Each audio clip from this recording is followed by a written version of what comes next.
بہرحال حقوق العباد کا جو معاملہ ہے وہ بہت حساس ہے۔ ذخیرۃ الجنان میں امام اعظم ابو حنیفہ رحمہ اللہ کا ایک واقعہ نقل کیا ہے۔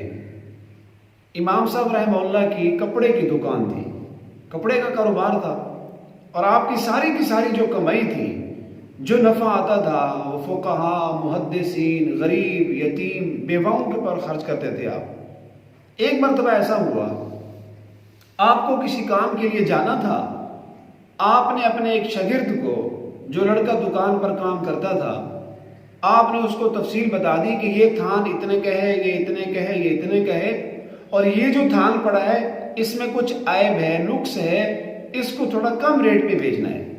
امام صاحب رحمہ اللہ اپنے کسی کام کو چلے گئے، واپسی آئے تو آپ نے دیکھا وہ تھان جس میں عیب تھا وہ تھان بھی بک چکا ہے۔ امام صاحب رحمہ اللہ نے لڑکے سے پوچھا کہ وہ تھان کتنے کا بیچا ہے، اور لینے والے کو عیب بتایا تھا یا نہیں بتایا تھا؟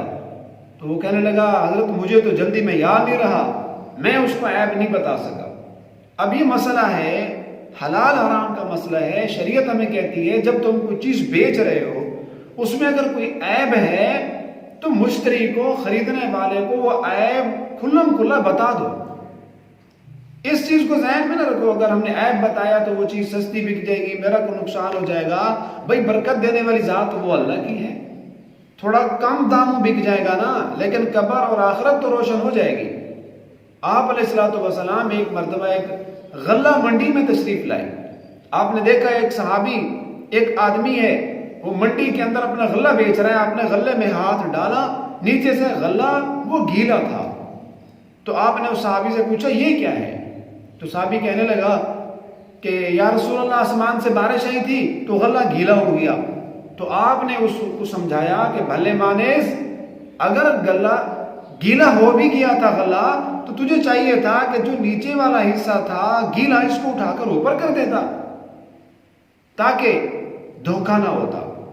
آپ نے تو مسلمانوں سے دھوکہ کیا ہے۔ پھر آپ نے حدیث پڑھی اسی موقع پر، من غش فلیس منا، جس نے دھوکہ کیا، جس نے ملاوٹ کی، وہ ہم میں سے نہیں ہے۔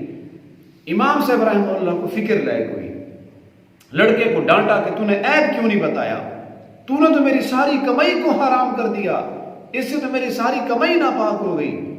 امام صاحب رحمہ اللہ فوراً دوڑے استبل میں، جہاں گھوڑے اور سواریاں کرائے پر ملتی تھی، جیسے آج کل بسوں کے اڈوں کے رینٹ ہوتے ہیں، اڈے سے کار مل جاتی ہے، اس استبل والے کو کہا مجھے وہ سواری، وہ گھوڑا دو جو سب سے تیز دوڑتا ہو۔